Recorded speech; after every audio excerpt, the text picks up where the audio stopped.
The envelope was so thin she could feel the edges of the key through the paper. She stood on the pavement outside the solicitor's office on a Tuesday morning in February, the kind of morning that never gets fully light. Rain came sideways off the harbor, cold and deliberate. Mara Callahan was 22 years old, 7 months out of the foster system, and the envelope in her hand contained the sum total of what her father had left her on this earth. She knew what was inside before she opened it.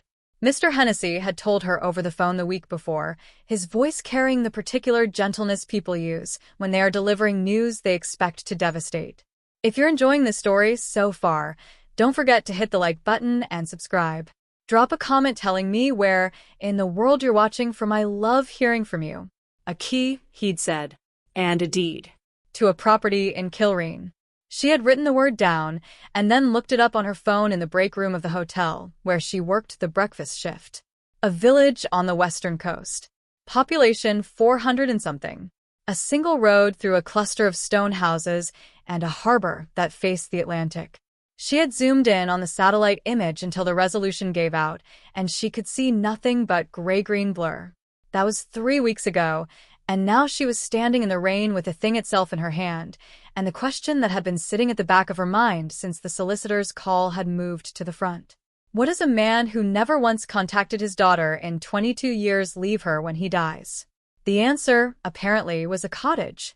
She opened the envelope in the doorway of a cafe on the next street, stepping out of the worst of the wind. The key was old. Not antique old, not the decorative kind, just old in the way of things that had been used and worn down and never replaced. Iron, she thought, though it might have been very old steel. Its bow was shaped like nothing in particular, worn smooth. She held it and thought about the hands that had held it before hers, and then stopped thinking about that because it led somewhere she wasn't ready to go. The deed was 3 pages, the legal language dense and gray. She read it twice, slowly. The property was described as a single-story stone cottage with outbuildings, situated on a half-acre lot on the northern edge of Kilreen Village, County Clare. Built, according to one line buried in the description, in approximately 1889. Last assessed for rates in 1987. Last occupied, she had to read this line 3 times in 1994. 30 years empty. She folded the deed and put it back in the envelope with the key. A woman at the counter of the cafe was watching her with the mild curiosity of someone who is nowhere to be. Mara ordered a coffee she couldn't really afford and sat down at the window table and looked out at the street. She thought about what she had. A room in a shared house in Limerick City. 12 weeks of shifts left on her hotel contract, after which her supervisor had made clear with practiced vagueness that they were looking at restructuring the morning team. €438 in her bank account. No family. No person in the world who would notice if she disappeared for a weekend and drove west to look at a ruined cottage on the edge of the Atlantic. She also thought about what she didn't have. A car. A plan. Any clear reason, beyond the raw pull of the thing, to believe this mattered. She drank the coffee. She thought about her father. His name had been Mara Callahan. She knew almost nothing about him. The system had given her a file when she aged out at 18. She had asked for it and waited 6 months and received a thin folder of documents that told her facts and nothing else. He had been 31 when she was born.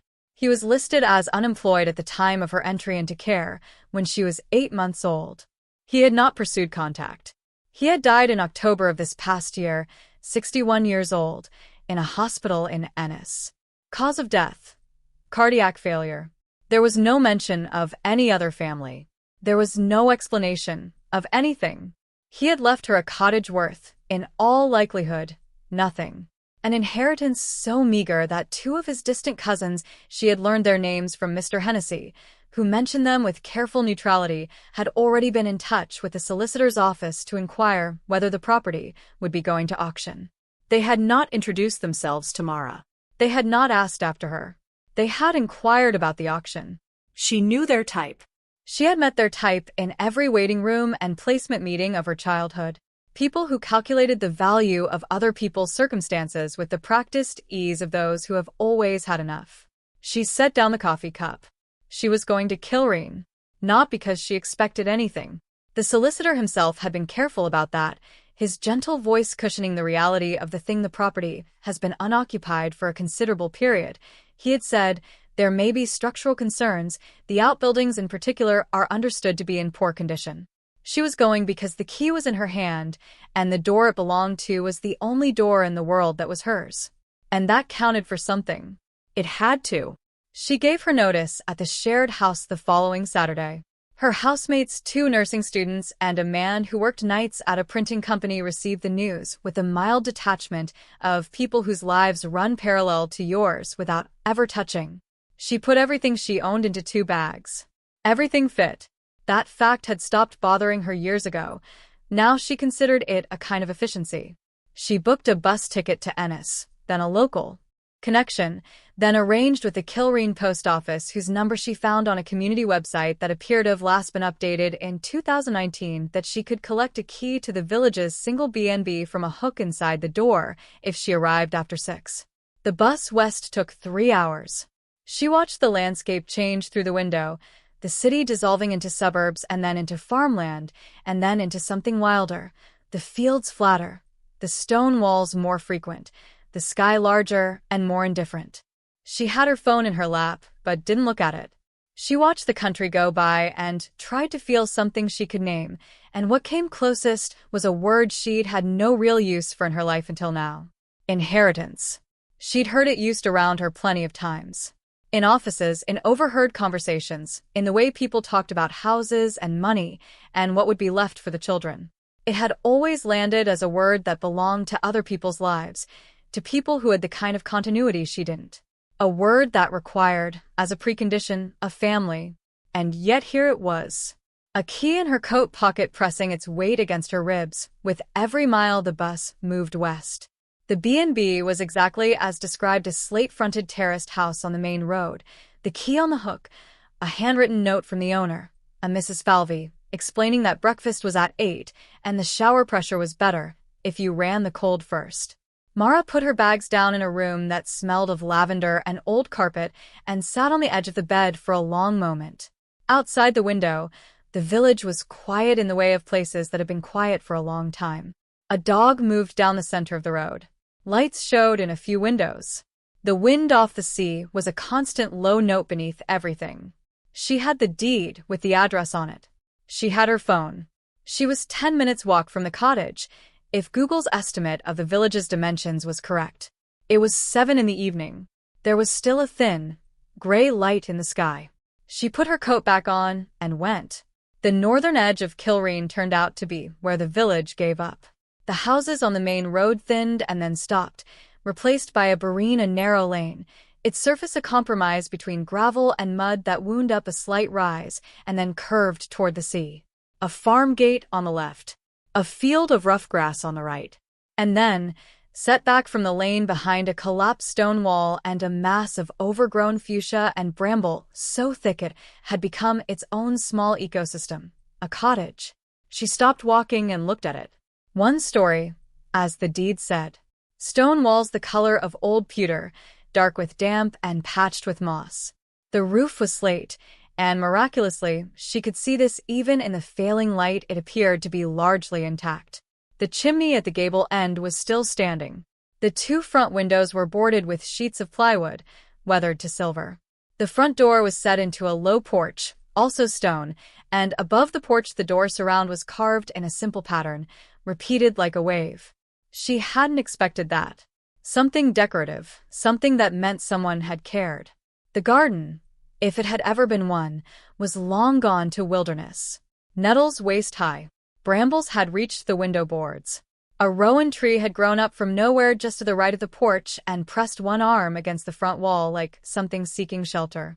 The gate in the wall had fallen inward and lay in the long grass, its hinges still attached to the stone post on one side. She stepped over it and walked up the path, if you could call the narrow gap through the growth a path. She tried the key in the front door. It didn't fit. The lock on the front door was a modern one, relatively modern anyway, perhaps the 80s or 90s, a Yale barrel type, nothing like the old key she carried. She looked at the key more carefully. Then she looked at the door more carefully. Below the Yale lock, almost hidden by a growth of lichen across the door frame, was a second, older keyhole. Iron surround, keyhole shape, the kind that belonged to the kind of key she had. She bent and tried it there. The lock resisted for a moment, decades of rust and cold and disuse, and then, with a sound like a question being answered, turned. The door pushed inward. The air that came out was cold and absolute. The cold of a space that has been holding its breath for 30 years.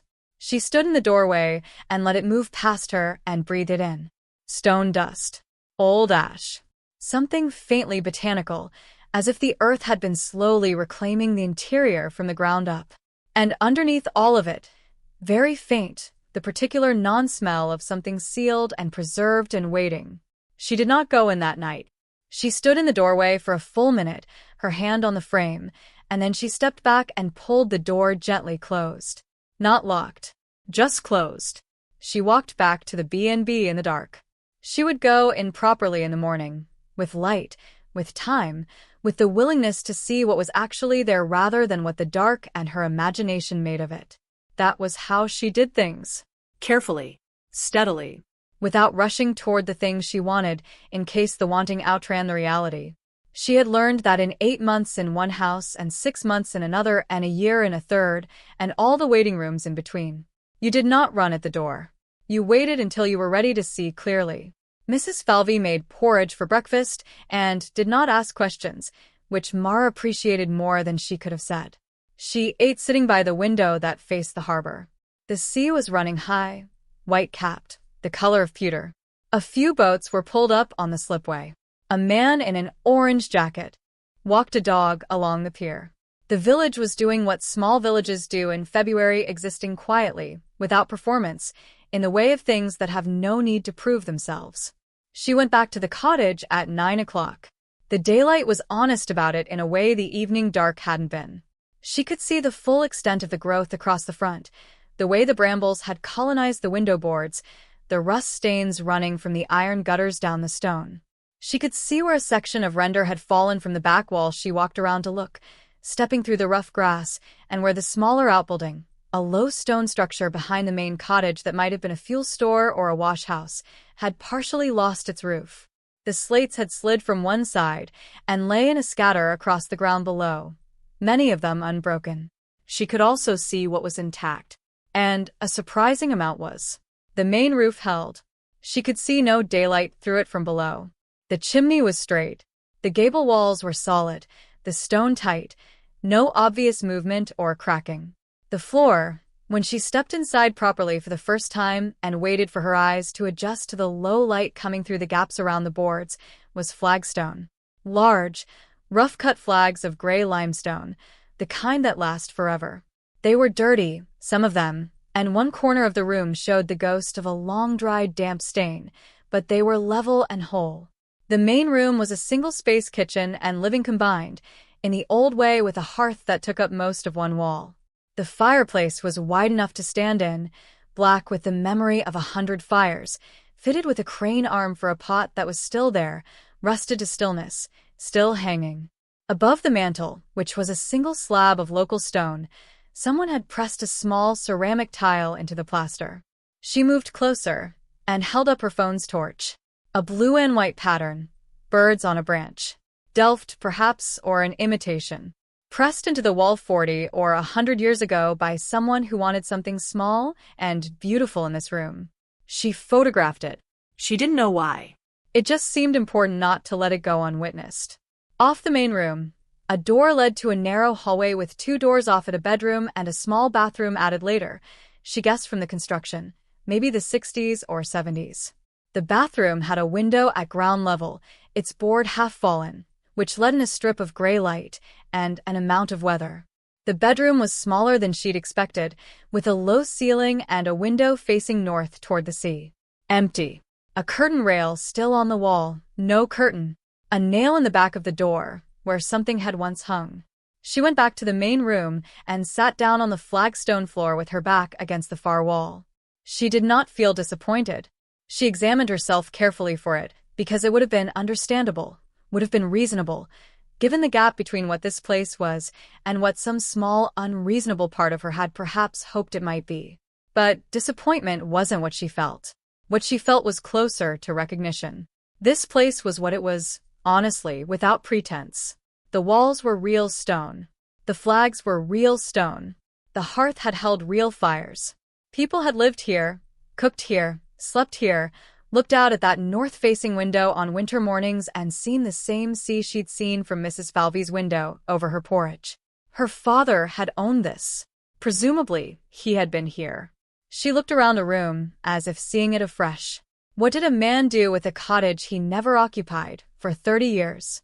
He paid the rates, apparently according to the deed, or he had until some point when the payments dropped off. Mr. Hennessy had mentioned that there were some arrears, not catastrophic, manageable. He had kept the title clear. He had not sold it, which he could have done at any point. He had not let it go to the county. He had held it. She found the first thing of note in the early afternoon. She had been cleaning. Not with any proper equipment, she'd walked back to the village shop, a narrow place run by a man named Cormac, who seemed to stock approximately one of everything, and bought a brush, a bucket, rubber gloves, and 3 large black bags. She had started at the front of the main room and worked back, sweeping decades of dust and debris, old leaves that had come in through gaps, the papery husks of dead insects, drifts of soot that had fallen from the chimney over the years. She was working around the edge of the room, getting into the corners, when the brush had caught on something on the floor. Not a flag. The flags were smooth, laid level. This was something different, a seam. She stopped and crouched and looked. In the corner of the room farthest from the hearth, partially obscured by years of accumulated grime, there was a rectangle cut into the flags. Very clean cuts, made with something precise. The rectangle was roughly 2 feet by 3. Set flush with the surrounding floor, no visible handle, no hardware. Nothing to suggest it was anything other than another flag, except for the seam. The seam was too even, too deliberate. She pressed her gloved fingers along the edges. The far end of the rectangle, the end farthest into the corner, gave a fraction. Not much. Just enough to tell her it moved. She sat back on her heels and looked at it for a long time. Then she went back to Cormac's shop and bought a short pry bar. He raised an eyebrow when she put it on the counter. "Doing some work up at the old Callahan place, are you?" he said. She looked at him. He had the decency to look slightly abashed. "Small place," he said. "Word gets around." "Are you from here?" she asked. "Originally?" He nodded. "Born and raised." "Did you know him?" "Kieran Callahan?" He was quiet for a moment. He counted her change very carefully, placing the coins one at a time on the counter. "I knew of him," he said finally. "He came through once or twice over the years. Checked on the place, I think. Didn't stay." He paused. "He wasn't a man who talked much, from what I saw." She picked up the pry bar and the change. "Neither am I," she said. She walked back up the Barreen in the thin February light with the bar in her hand and the key in her pocket and the cottage waiting at the top of the rise. The sea was audible from here, a low continuous sound, like breath. She looked at the front of the building as she approached the boarded windows, the carved surround above the porch door, the rowan tree pressing its arm against the stone wall. Her father had held this place for 30 years without explanation. She was about to find out why. She went back inside. The afternoon light had shifted, coming now at a lower angle through the gaps in the boards and casting the main room in a dim amber, the flags warm-toned in it, the hearth a deep shadow. She crossed to the corner and knelt beside the rectangle in the floor. She slid the flat end of the pry bar into the seam along the far edge, the edge that had given slightly under her fingers. She worked it gently, not forcing, feeling for the point of least resistance. The flag, or whatever it was heavy, and the seal of 30-odd years was not nothing. Dust shifted. She repositioned the bar. Applied steady pressure. It moved. A 1/4 inch. Then half. Then the edge came up, and she got her gloved fingers under it and lifted. It was not a flag. It was a fitted wooden panel, cut to the exact dimensions of the space between the flags and painted gray on top to match the stone, so skillfully done that you would have to be looking for it to find it. Below it, a void. Stone walls on 3 sides. Dry. She held her phone over it and shone the light down. The first thing she saw was a box. A wooden box, roughly the size of a small suitcase, with a fitted lid and 2 iron clasps. Old wood, dense and dark, the kind of thing made to last rather than made to look well. Beside it, wrapped in what appeared to be oilskin, tied with cord, a bundle. Flat, roughly the size of a large book, perhaps an inch thick. She stared at them for a long moment. Her phone torch threw hard shadows down into the void. The box and the bundle sat on the dry stone floor below, exactly where someone had placed them and covered them over and walked away. Her hands were steady as she reached down. The box came up heavier than she expected. She had to shift her position, getting both knees on the flags and leaning down into the void with both arms, working her fingers under the iron-banded base before she could get any real purchase on it. It scraped against the stone floor of the void as she lifted, a sound that seemed very loud in the quiet of the cottage, and then it was up and she was setting it on the flags beside her, her arms aching slightly from the angle. She reached back in for the oilskin bundle and brought that up too, setting it beside the box with more care than the situation perhaps required. She sat back and looked at what she had. The box was old in the way the key was old, not decorative, not meant to be looked at, made for purpose. The wood was some dense hardwood she couldn't name, dark with age, and what might have been linseed oil applied long ago, and long since absorbed. The iron clasps were simple, no locks, just the kind of turn-and-lift mechanism that a person could open in the dark. The lid fit so precisely that when she ran her thumb along the join she could barely feel the seam. She did not open it immediately. She brought it to the light first, what light there was, the amber slant coming through the boards, and turned it slowly in her hands, reading it the way you read something before you commit to understanding it. The base had initials burned into the wood, faded but legible. P.C. She stared at those two letters for a moment. P.C. Not Kieran. Not her father's initials. Someone before him. She opened the clasps. They moved with a smoothness that seemed impossible given the age of the thing, as if someone had oiled them not long ago. The lid lifted. Inside, laid on a piece of worn cloth that might once have been green but had faded to a kind of sage gray, were 3 objects. The first was a small tin, the kind that might have held tobacco or throat lozenges 100 years ago, its lid pressed firmly shut, its surface printed with a pattern she couldn't make out clearly in the low light. The second was a ledger, thick, cloth-bound, its spine cracked but holding. She could see writing inside through the splayed pages, columns, figures, dates. The third stopped her completely. It was a photograph. Black and white, formal, the kind taken in a studio with a painted backdrop. A man and a woman standing very straight, the way people stood in photographs when photographs were still an occasion. The man was tall, broad-shouldered, wearing a suit that was clearly his best one. The woman was small and composed, her hands folded in front of her. Between them, slightly in front, a boy of perhaps 10 or 11, looking directly at the camera with an expression of total seriousness. Mara turned the photograph over. Written on the back in pencil, faded to the point of near illegibility, but readable if you tilted it to the light. Padraig, Mare, and Kieran. Kilreen. 1943. She sat very still. Kieran. Her father's name. But her father had been born in 1962. The boy in this photograph, if the date on the back was the date of the photograph, would have been her father's father. Her grandfather. Named Kieran. Also the same name passed down. And Padraig P.C., the initials on the box. Her great-grandfather. A man she had never known existed, standing very straight in his best suit in a photographer's studio in 1943. She had not expected this. She had not let herself expect anything, which she had thought was the same as being prepared. It was not the same. Her chest felt strange, tight in a way that had nothing to do with the cold. She looked at the photograph for a long time, the 2 adults and the boy between them, the painted backdrop, the careful stillness they had held for the camera. 3 people who had lived in this cottage, whose hands had laid the fire in that wide hearth, whose feet had worn a particular path across the flags. Her people. She had not had people before, not in any way she could hold and look at. She set the photograph carefully on the cloth and reached for the ledger. It was the accounts of the cottage. Not a business ledger, a household one. Column after column in a small, dense hand. Costs of coal, of flour, of lamp oil, of seed. payments made and received. Notes in the margins that she had to hold the phone close to read a note about the chimney needing repointing in a winter she couldn't make out, a note about the price of mackerel at the harbor. At the back of the ledger, the handwriting changed. Larger, less practiced. A different hand. And the dates jumped forward decades.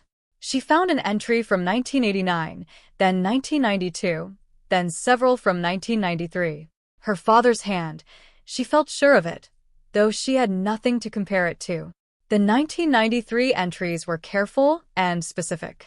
Costs of materials. A roofer's name and what he'd been paid. A window glazier. Dates on which work had been done. Her father had been repairing the cottage in 1993 and recording every penny of it in the back of his grandfather's household ledger. Why, if he was never going to live in it? Why spend money? He apparently didn't have. The amounts were small, evidently stretched on a building he was going to board up and leave. The last entry was in October 1994. It read only, locked up. Key with E-H-E-H. The solicitor, perhaps, but Hennessy's given name was Michael. She filed it away and reached for the tin. The lid required both thumbs and real pressure before it gave. Inside, nested in a fold of tissue paper so old it had gone translucent, was a key, different from the one she carried.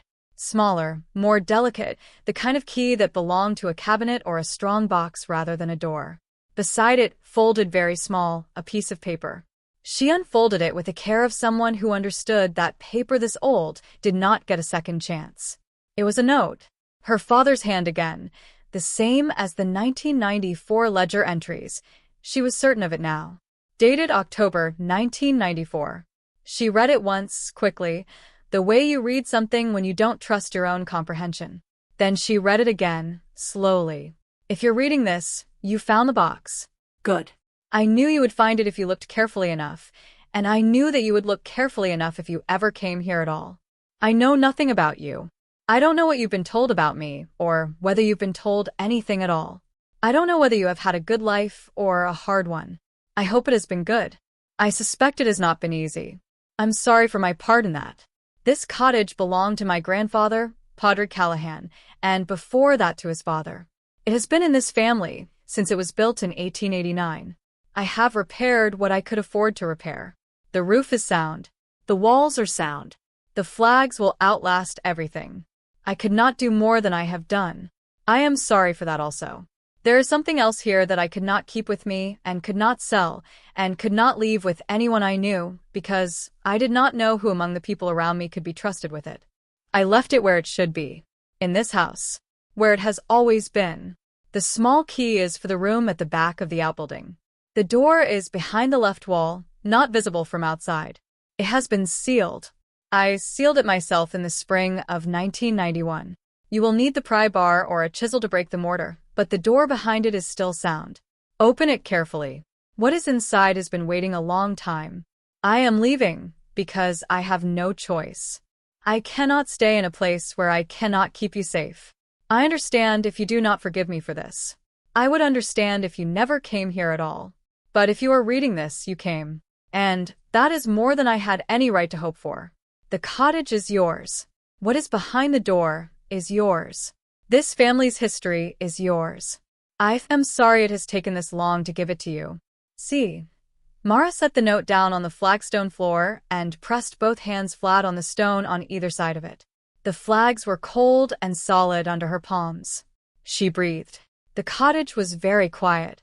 Outside, the wind had come up off the sea and was moving through the fuchsia growth at the front of the house with a sound like something running. She did not cry. She sat on the cold floor of a cottage she had owned for 3 weeks and breathed steadily and let the words settle into her like water into stone slowly, completely, in a way that would not come back out. He had known she would come. He had known she would look carefully. He had written the note to a daughter he had never met and hidden it where only a careful person would find it, and the note assumed she would be careful because he had believed she would be. She did not know what to do with that. She put it somewhere inside her that she would return to later, when she had more room for it. She reread the last line. What is behind the door is yours. She picked up the small key, folded the note, put both in her coat pocket. She picked up the photograph and looked at it once more. Padraig, Mayor, young Kieran, Kilreen, 1943, and placed it back on the cloth inside the box and closed the lid. Then she stood up, dusted the grit from her knees, and went to find the Outbuilding. If you're hooked on this story, make sure to subscribe and turn on notifications so you never miss an upload. Your support means everything and helps me bring you more emotional stories like this one.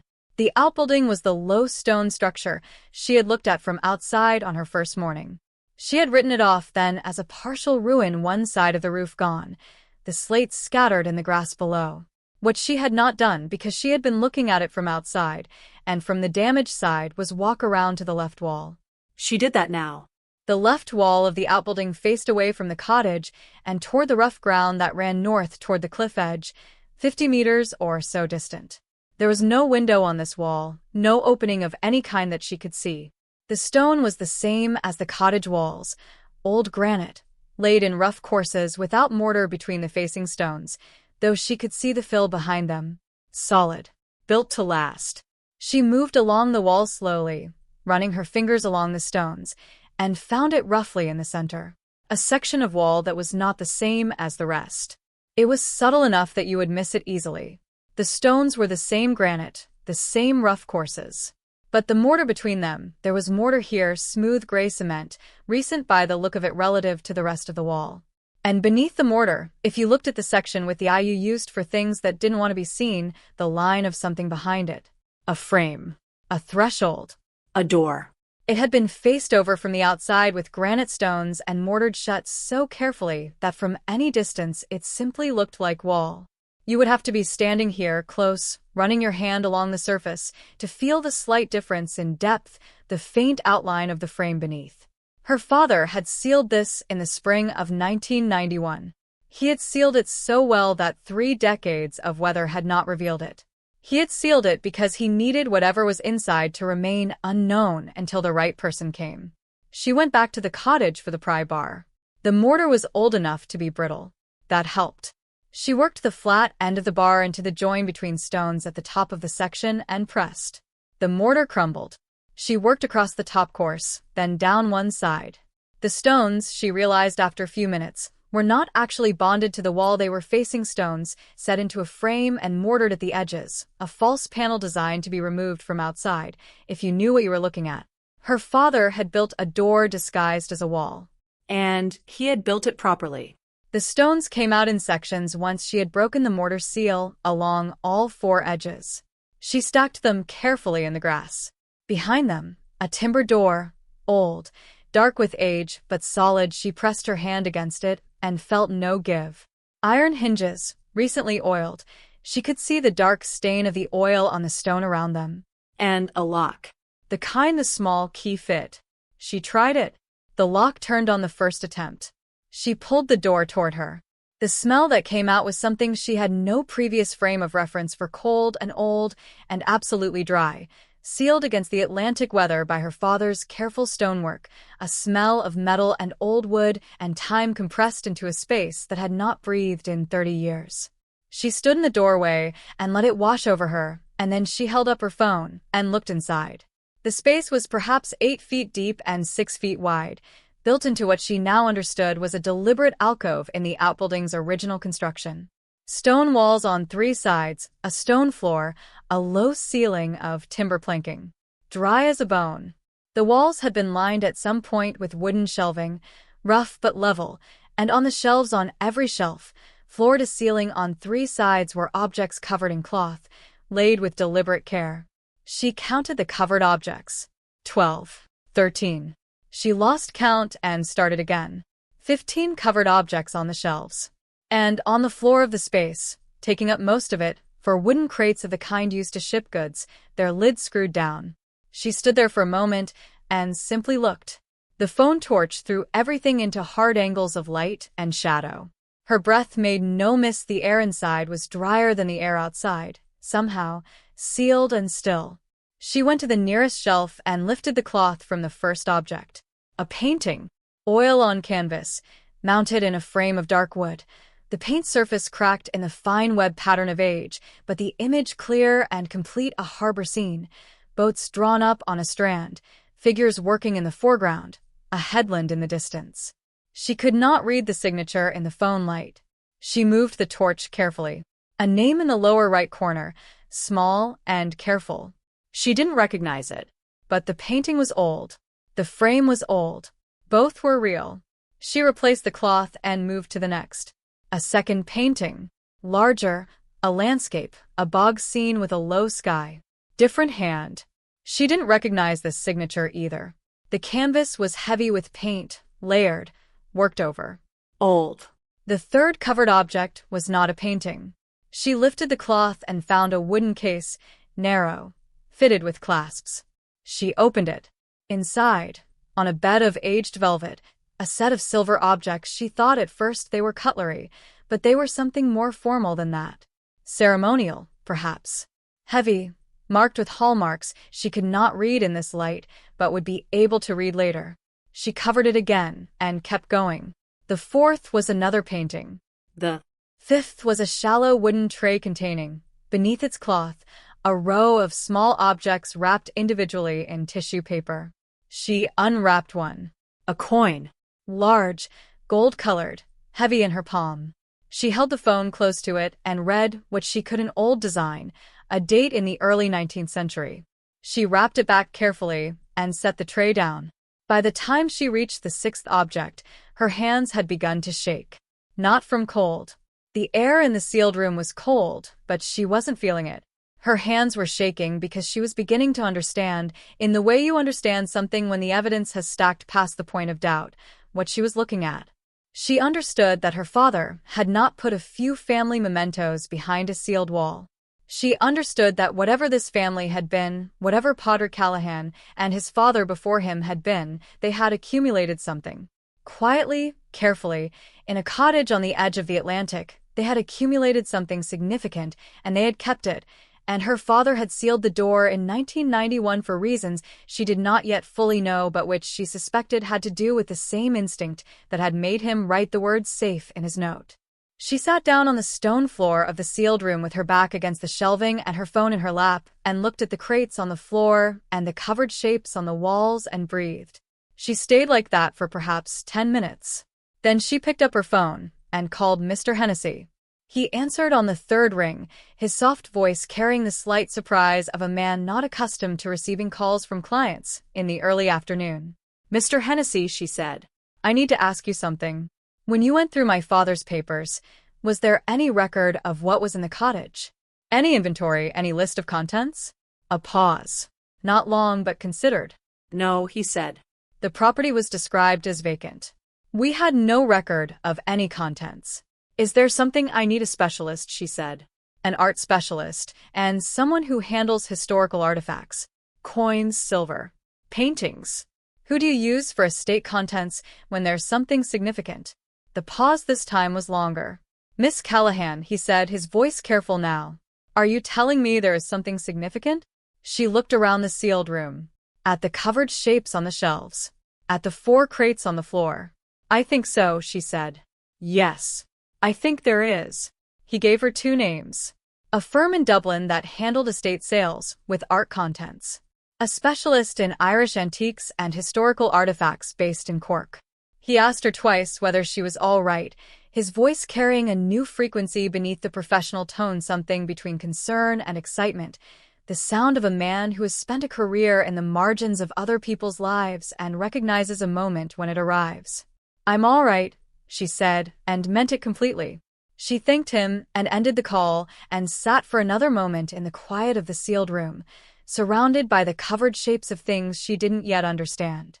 Outside, the wind was still moving through the fuchsia. The sea was audible, low and constant, the same sound it had been making when her great-great-grandfather had built these walls with the stone.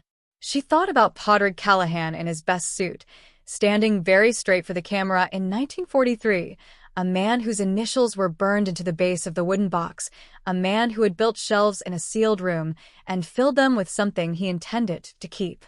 She thought about her father, 29 years old in 1991, laying granite stones across this doorway and filling the gaps with mortar, doing it so well that 30 years of Atlantic weather couldn't find the seam. She thought about the note. I am leaving because I have no choice. I cannot stay in a place where I cannot keep you safe. She thought about the cousins who had called Mr. Hennessy's office to ask about the auction. They had not come here. They had not walked the Barrene. They had not pressed their fingers along the flagstones or stood in the afternoon light reading the letters on the bottom of a wooden box. They had made phone calls from wherever they lived, comfortable lives, waiting for a piece of something they had done nothing to find and nothing to keep. She had done nothing to find it either, in the sense that she hadn't known it existed. But she had come. She had paid attention. She had looked carefully. And she was here, and they were not. She got to her feet, replaced the cloth on the shelf, pulled the timber door shut, and locked it with the small key. She stood looking at the exposed doorframe for a moment, the granite-facing stones stacked in the grass to her left, and made a decision. Not yet. She would not tell anyone what was here, not Cormac at the shop, not Mrs. Falvey, not the cousin solicitor who had written to Hennessy's office, until she understood what she had. Until she had a professional beside her who could tell her clearly and honestly what these things were and what they were worth. Her father had been careful. She would be careful too. She walked back around to the front of the outbuilding and then across the rough grass to the cottage door. She went inside and stood in the main room, the flags solid under her feet, the wide hearth at the far wall, the small Delft tile above the mantel with its blue birds on a branch. She had been here 4 days. She had arrived with 2 bags and €438 and a key that didn't fit the obvious lock. She looked around the room that had been her great-grandfather's kitchen, her great-great-grandfather's before that, a room that had held 100 years of ordinary life and then been closed up and left to wait for someone who would come and open it and look carefully. She reached into her coat pocket and touched the small key with her fingertips. Something had been waiting behind a sealed wall for 30 years, and she was the person who had found it, and she did not yet know what it meant in any concrete sense, but she knew with a certainty that sat in her chest like ballast that this stone room, this cold flag floor, this hearth, this view north toward the sea was not a worthless inheritance. Her father, who had never once reached out to her while he was alive, had spent 30 years keeping this safe for her. She had no idea, yet, what safe meant, but she was going to find out. She picked up the household ledger from where she'd set it on the floor and sat down with her back against the hearth, the cold stone wall against her spine, and began to read her father's handwriting from the beginning. She read until the light through the boarded windows went gray and then went out entirely.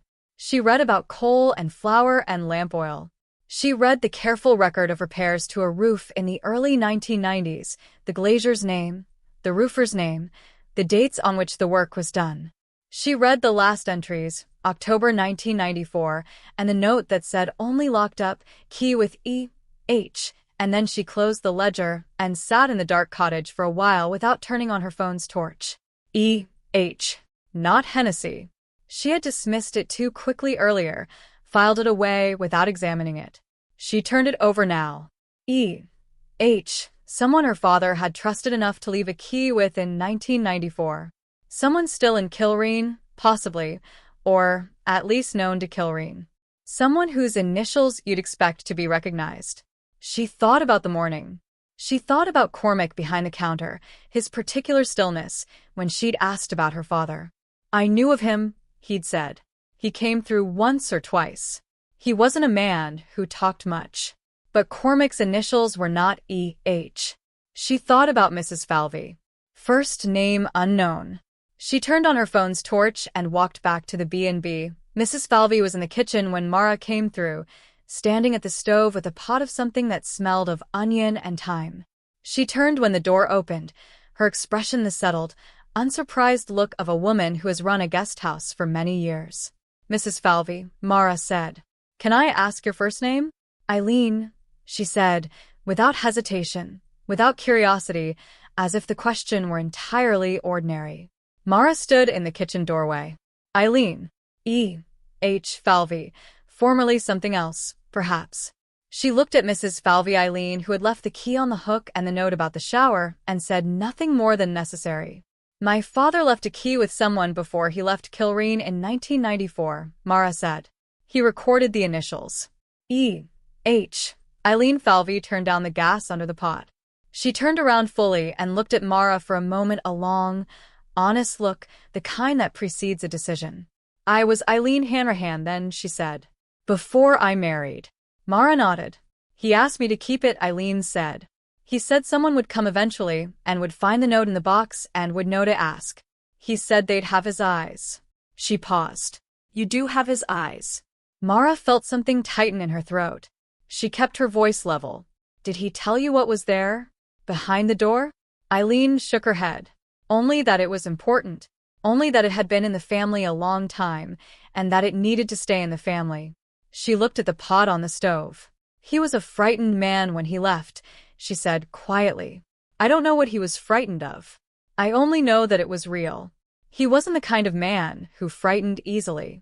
Mara thought about the note. "I cannot stay in a place where I cannot keep you safe." She didn't know yet who her father had been afraid of, or what the collection behind the sealed wall had to do with it. But she was going to find out. She had the ledger. She had the note. She had the photograph of 3 people standing very straight for a camera in 1943. She had the key to a locked door and the patience to use it correctly. And she had found the person her father had trusted in a village on the Atlantic coast, who had kept his secret for 30 years without being asked to explain herself, and who had seen her come through the gate and recognized something in her face, and said nothing until the question was asked directly. She sat down at Eileen Falvey's kitchen table. "Tell me what you remember," she said. And Eileen sat down across from her, and did. Eileen Falvey had a way of remembering that was unhurried and precise, the way of someone who has carried a thing carefully for a long time and knows exactly where every part of it sits. She had been 26 in 1994, running her parents' guest house while her father recovered from a bad winter with his chest. She had known Mara Callahan the way you know people in a village of 400, not intimately, but completely, the way you know the shape of a hill you've looked at every day of your life. He had grown up in Kilreen, left at 18 for Galway, come back occasionally in his 20s, each time quieter than before, each time staying shorter. The last time he came back, the autumn of 1994, he had been different in a way she found difficult to name precisely. Not frightened in the obvious way of someone being followed or watched. Frightened in the interior way, the way of someone who has understood something they cannot ununderstand. He had asked to speak to her privately. They had sat in this same kitchen, she said, gesturing at the table between them. He told her there were things in the cottage that could not be moved and could not be sold and could not be left in the hands of anyone who knew their value. He told her he had sealed the room himself and that the only other key was going with him, and that when he was gone she was to tell no one about the conversation. He would leave a note for his daughter. He had said this plainly. Eileen said, his daughter, as if the fact of the daughter was not in question, and when the daughter came, if she found the note, she would know to ask. "How did he know I'd come to you?" Mara asked. Eileen looked at her steadily. "He said you'd come to the village and ask questions, and eventually someone would say my name. He said you'd find the right thread and follow it. He said he trusted you would be thorough." "He didn't know me," Mara said. Eileen was quiet for a moment. "No," she said. "But he knew himself. And he said you came from him." Mara looked at the table. She pressed her thumbnail into the grain of the wood and felt the solidity of it. "What did he tell you about what was in the room?" "Very little," Eileen said. "Only that it had been in the family since his grandfather's time. That Mara Callahan had accumulated it over many years through means that were entirely legal, but that certain people, if they understood what existed and where it was, would not respect that legality." She paused. "He said the world he was living in at that time was not a world where a man could hold something valuable and expect to be believed when he said it was honestly his." The 90s in the west of Ireland, Mara thought. She knew enough history to understand the shape of what Eileen was describing without needing the specific details. A young man, a valuable and unusual collection, people who would take what they wanted and construct the paperwork afterward. "Did he say who specifically?" Mara asked. Eileen shook her head. "He was careful about that." "He only said there were men who had heard something about the cottage and that he had been asked questions he didn't like the shape of." She looked at her hands. "He left 3 days after we talked. I drove him to the bus in Ennis myself." She was quiet for a moment. "I kept waiting for him to come back. People leave and come back. That's the pattern here. He never did." He died in October, Mara said. In Ennis. I know, Eileen said. Cormac told me when it came through. She looked up. I'm glad you came. I'd begun to think no one would. Mara stayed with the weight of that for a moment. 30 years of a kept secret, a key on a hook, a woman waiting for a knock on a door she didn't know would ever come.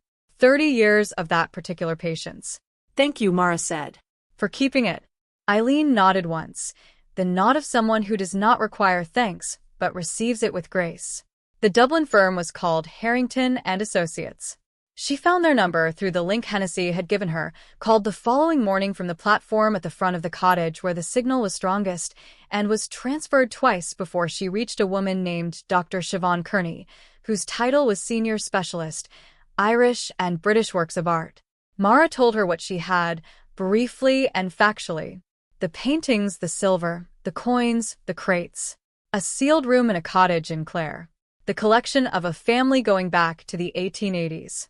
Dr. Kearney's response was professional and measured, and beneath it, Mara could hear the same thing she had heard in Hennessy's voice, the frequency of someone who recognizes a moment. She could be there Thursday, Dr. Kearney said. She would bring a colleague from the artifacts and numismatic side. Would that suit? That would suit, Mara said. She spent Wednesday cleaning the cottage properly, which turned out to take most of the day. She borrowed a mop and a second bucket from Eileen, who provided them without comment along with a bottle of floor cleaner that smelled of pine. She washed the flagstone floor on her hands and knees, working section by section, the stone coming up a warm gray gold beneath the grime. She replaced the window boards with cleaner ones she found stacked in the outbuilding, leaving the bedroom window unboarded entirely to let the north light in. She swept the hearth and found the flue damper and opened it, which improved the air in the main room immediately. A slow exhale of cold air from above, the chimney clearing its throat after 3 decades of silence. By evening the cottage was not restored. It was not even close to restored. But it was clean, and cleaned it showed itself more honestly: the solidity of the walls, the beauty of the wide flagstone floor, the proportions of the main room that were neither grand nor mean but simply right, the proportions of people who had understood how much space a life required, and built accordingly. She cooked rice on a small camping stove she'd bought from Cormac and ate sitting on the floor with her back against the hearth. The hearth was cold, but the stone held a faint warmth from the afternoon sun that had come through the unboarded bedroom window and worked its way through the cottage. She ate and looked at the blue and white Delft tile above the mantel and thought about Mara Callahan pressing it into the wet plaster, taking a moment in the middle of whatever work was being done to put something small and beautiful on the wall. She thought about the photograph. The 3 of them standing straight in 1943. A family. Her family. She had spent 22 years without that word applying to her in any practical sense. It had been a word for other people, a word she'd learned to hold at a certain distance because proximity to it hurt. And now she was sitting on the flagstone floor of a cottage that had belonged to 4 generations of her blood, eating rice in the dark, and the word was not at a distance at all. It was in the walls around her. It was in the flags under her. It was in the grain of the wooden box with the initials P.C. burned into its base. She washed the pot, rolled out the sleeping bag she'd bought at the outdoor shop in Ennis, and slept on the flagstone floor of the main room for the first time. She slept without difficulty, and deeply, and did not dream. Dr. Siobhan Kearney arrived at 10 on Thursday morning in a dark green estate car with a colleague named Mr. Brennan, a compact, quiet man in his 60s whose specialty, he explained without preamble, was pre-famine Irish silver and coinage. They both wore the kind of clothing that suggested they had done this before, practical, layered, boots with real soles. They stood in the lane outside the cottage and looked at it the way professionals look at things, reading it before they approached it. Mara showed them the main room first. The box, the ledger, the photograph, the note all laid out on the flagstone floor where she had placed them that morning, the way you lay out evidence. Dr. Kearney read the note carefully and set it down with a particular deliberateness. Then Mara took them to the outbuilding. She unlocked the timber door with a small key and stood back. Dr. Kearney went in first. She stood in the center of the room and turned slowly, her eyes moving across the covered shelves, the 4 crates. She did not say anything. She pulled on cotton gloves from the kit bag, she carried and went to the nearest shelf. What followed was 4 hours of the most concentrated, quiet, methodical work Mara had ever witnessed. Dr. Kearney moved from object to object with the focused patience of someone who has trained for years to look at things correctly, lifting each cloth, examining each piece in the cold light of the portable LED lamp Mr. Brennan had set up in the doorway. She used a small magnifying loupe for signatures and hallmarks. She dictated notes into her phone in a low, even voice. She touched nothing she didn't need to touch and returned every piece to exactly the position in which she'd found it. Mr. Brennan worked alongside her on the coins and silver. He was even quieter than she was. He held each coin for a long moment before he spoke, and when he spoke it was in a technical vocabulary Mara could not entirely follow, but whose emotional register she could read clearly. He said very little that was not a date, a mint, a denomination. But twice he stopped completely and was still for several seconds before he continued, and those 2 silences told her more than the technical language did.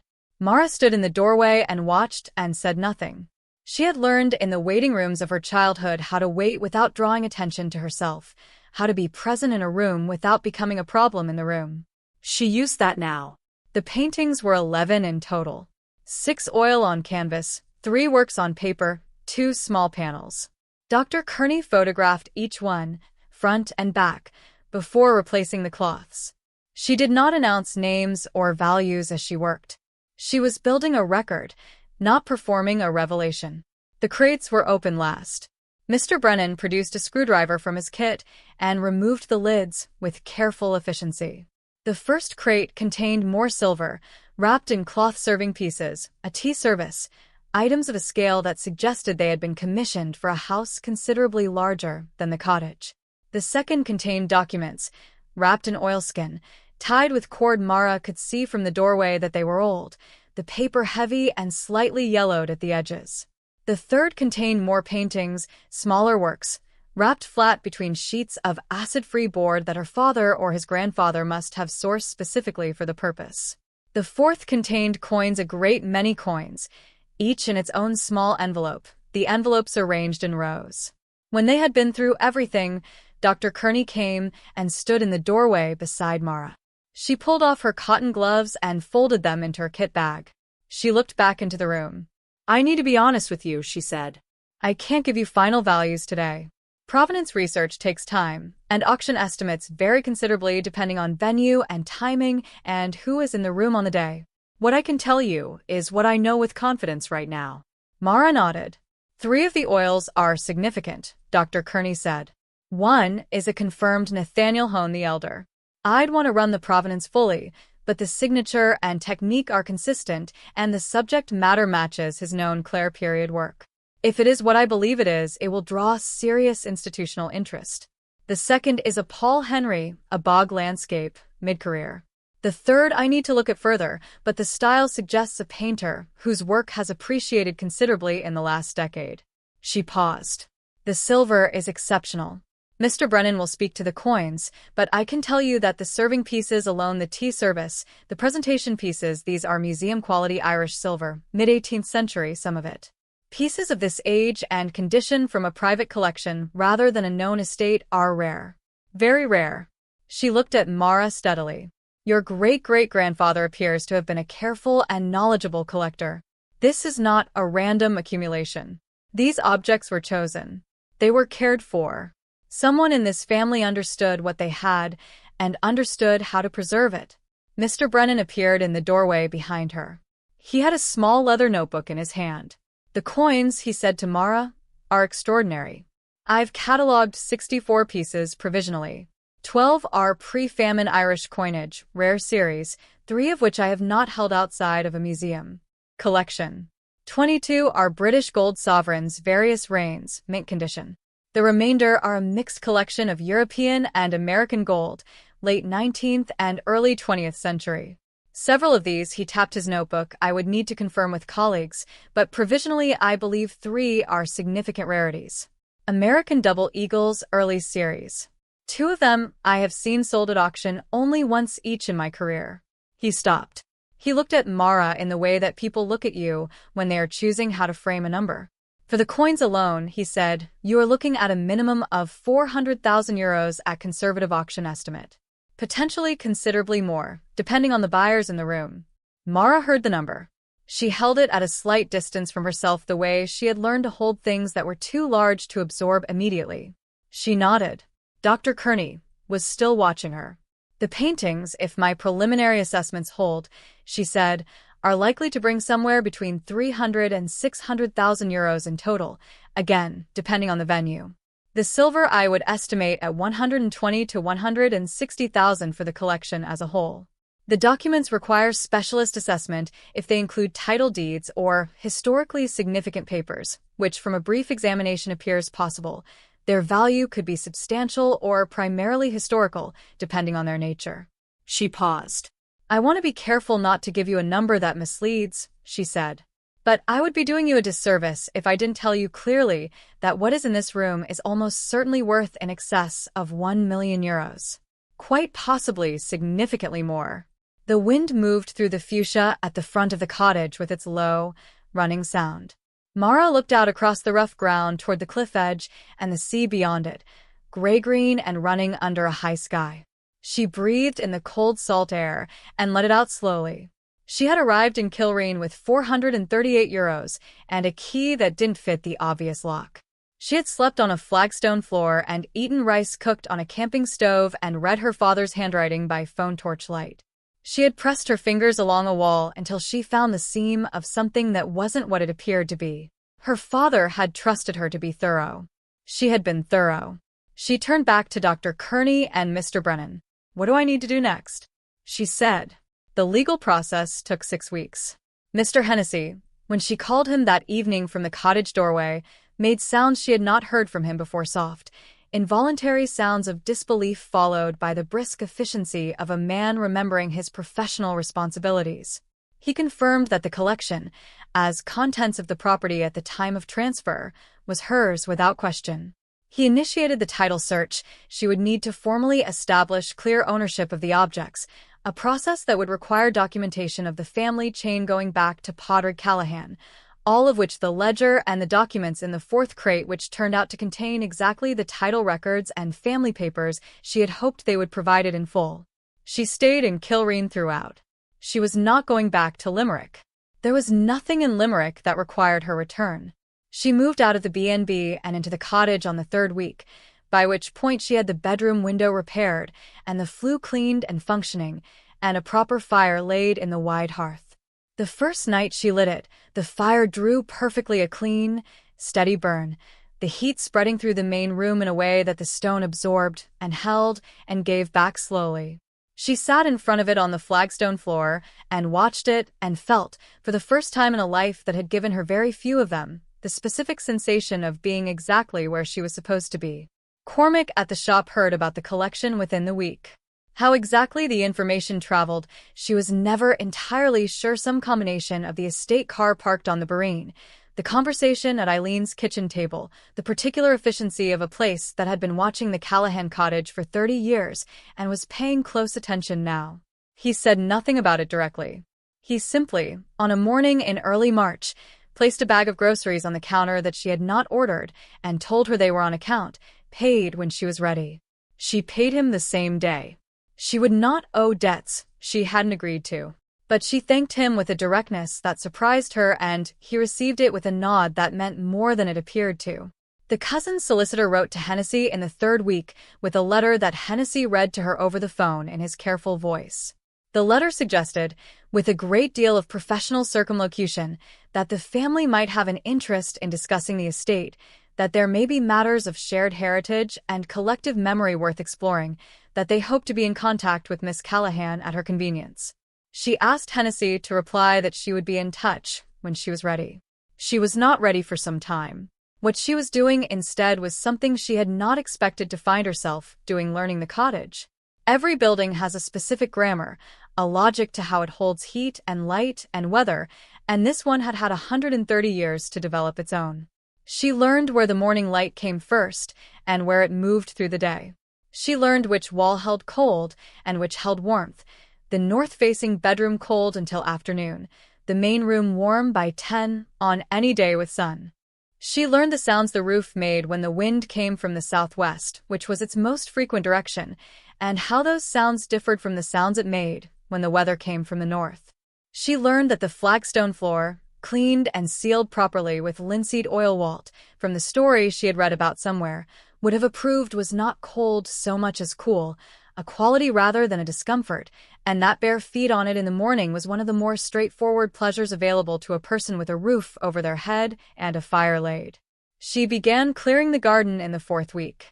Nettles and brambles were not, it turned out, particularly committed to their territory once you came at them with the right tool and the right amount of time. Cormac sold her a pair of heavy gloves and a slasher and showed her, with the brevity of a man who believes in demonstration over instruction, the correct angle of attack. She worked an hour each morning before the light got strong enough to do anything else. The garden revealed itself slowly, a flagstone path from the gate to the porch, buried under 10 years of growth. 2 stone-raised beds along the south-facing wall, their edging still intact. A line of old apple trees at the back of the half-acre that she had not noticed because they had been invisible behind the bramble. 5 trees, their branches winter-bare and tangled, but their trunks solid, their root systems undisturbed by decades of neglect. The apple trees stopped her when she found them. She stood in the cleared space under the bare branches on a morning in late March when the first real warmth of spring was in the air and looked up at the trees that Mara Callahan or someone before him had planted and left for whoever came after. They would fruit in autumn. She would be here in autumn. She allowed herself, for the first time, to think that far ahead. The auction was held in Dublin in May, at a rooms that Dr. Kearney had recommended for the depth of its collector network in Irish and British works. Mara took the train up the morning before and stayed one night at a hotel near the rooms, the first hotel she had paid for without calculating whether it would leave her short at the end of the month. She sat in the auction room on the day itself and watched the paintings go in the way that objects go when the right people are in the room for them, not quietly, not with hesitation, but with the specific velocity of things whose time has arrived. The Nathaniel Hone the elder sold to a private collector in 30 seconds, the bidding clean and decisive, the hammer coming down at a number that Dr. Kearney, sitting 2 seats to Mara's left, received with a small, controlled exhalation of breath that was the most expressive thing Mara had seen her do. The Paul Henry went to a museum foundation. The 3rd significant painting went to a private collector in London, by phone, the bidding stretching longer, the room quieter with each increment. The silver went in 3 lots and found buyers for all 3. Mr. Brennan's coin auction was held 3 weeks later, a specialist sale, a smaller room, a more focused atmosphere. The double eagles went to 2 different collectors, the bidding on each of them going higher than his conservative estimate, higher than his optimistic estimate, reaching numbers that Mara recorded in her notebook with a steadiness she was aware required effort. The total, after Dr. Kearney and Mr. Brennan's fees, after Hennessy's costs, after the auction house's commission, after the tax advice she had engaged carefully and paid for correctly, came to €1,340,000. She sat with that number for a long time before she did anything with it. The cousins came eventually. Not both of them, one of them, a man named Declan, who was her father's second cousin, and who arrived at the cottage on a Saturday in June in a car that announced a comfortable life. He had called ahead, which she had required. She had said she would give him 20 minutes. He stood on the flagstone path she had uncovered and looked at the cottage with an expression that moved quickly through several things before settling on something that was trying to be warmth. He told her he was glad she'd come to Kilreen. He told her he was sorry they hadn't been in touch sooner. He told her, with the careful pacing of a man who has rehearsed a conversation, that family was important to him and that he hoped they could build something going forward, that there were things about her father he could share with her, memories, context. She looked at him standing on her path in front of her restored cottage and felt nothing that resembled the anger she had expected to feel. What she felt was cleaner than that. Simpler. She told him that she appreciated him coming. She told him she had no interest in the legal inquiry his solicitor had initiated regarding the estate, and that if it proceeded, she would respond through Hennessy. She told him that if he genuinely had memories of her father he wished to share, he could write them down and send them to her, and she would read them. He started to say something about the collection. She let him get one sentence in. The collection was in the cottage, she said, which is my property, and it has been sold. She paused. My father kept it safe for 30 years and left it for me. It's done what it was supposed to do. She thanked him for coming and watched him walk back down the path to his car. She stood in the cottage doorway until the car was gone from the lane. Then she went inside and put the kettle on. She did not resolve in the months that followed into a particular kind of person that a story is supposed to produce. She did not become someone unrecognizable. She paid off the arrears on the cottage and put the property in full order, legally and physically new roof section on the outbuilding, the walls repointed, the garden properly established. She paid Eileen Falvey for 30 years of keeping a secret, a payment Eileen refused 3 times before accepting on the condition that it went toward the guest house roof, which genuinely needed replacing. She set aside enough to live on carefully for as long as she needed to figure out the next thing. She did not rush the figuring. She did not perform urgency she didn't feel. She thought about Harrington and Associates, about Dr. Kearney's focused patience, the way she had moved through that sealed room object by object with trained and careful attention. She thought about what it would take to do that kind of work. She inquired. She enrolled, the following September, in an art history program at University College Cork, commuting when she needed to be in the city and returning to Kilreen the rest of the time. The commute was long. She did not mind it. The train went through country that changed with the seasons, and she was learning, at 22, to pay attention to things that changed slowly. The sealed room in the outbuilding was empty now, its shelves bare, its floor clean. She had left the timber door in place, and the small key hung on a nail inside the cottage door. She went into the room occasionally, not for any particular reason, just to stand in it. The dry stone smell was fading now that air moved through it freely.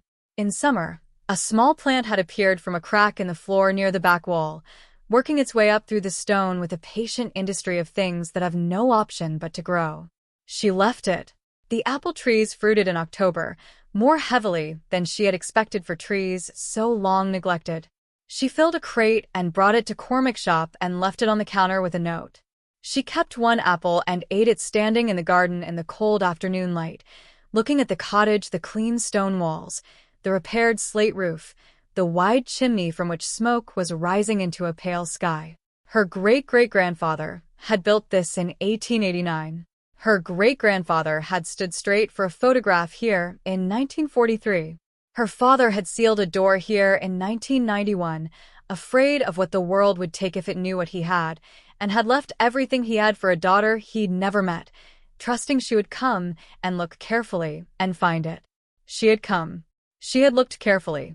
She ran her thumb over the key in her coat pocket, the original key, the one that had come in the thin envelope from the solicitor's office on a Tuesday morning in February when she had €438 and 2 bags, and nowhere in the world that was hers. The door it belonged to was standing open behind her. She finished the apple, put the core in her pocket, and went back inside.